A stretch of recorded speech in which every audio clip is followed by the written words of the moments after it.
Hello అండి, అందరికి నమస్తే. చాలా హ్యాపీగా ఉంది. షార్ట్ టైమ్ లోనే నేనే ఫస్ట్ ఈ మధ్య కాలంలో 1 మంత్ అయింది సార్. 2 మంత్స్ క్రితమే నేను డ్రై ఫిష్ అన్ని కొన్నాను. చాలా టేస్టీగా ఉండే, తీసుకెళ్లి ఇంట్లో వచ్చిన స్టూడియోలో కూడా పెట్టాము.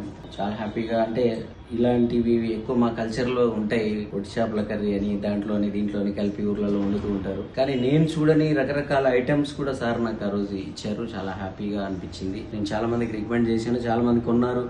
నన్ను ఫాలో అయ్యే వాళ్ళు, నా ఫాలోవర్స్ కూడా చరణ్ గారు పోస్ట్ పెట్టారు, మేము తీసుకున్నాం అని చెప్పాడు. చాలా హ్యాపీ అనిపించింది. నాగరాజు గారు అద్భుతమైన డైరెక్టర్, మంచి రైటర్. ఆయన సైడ్ గా తను కూడా చాలా మంది స్ట్రగుల్ అవుతూ ఉంటారు సినిమాల్లో. అలా అందరికీ దారి చూపించాడు ఆయన. ఇలాంటి ఒక సైడ్ బిజినెస్ కూడా తన లక్ష్యం నెరవేరే లోపు గ్యాప్ లో ఇలాంటి ఒక మంచి బిజినెస్ పెట్టుకుని అది సక్సెస్ అయ్యి ఈ రోజు మళ్ళీ అది ఇంతకు ముందు జస్ట్ ఐటమ్స్ మాత్రమే అమ్మేవాళ్ళు, ఇప్పుడు అది కర్రీస్ లాగా చేసి బల్క్ ఆర్డర్స్ కూడా తీసుకుంటున్నారు. ఆ స్థాయికి 2 months లోనే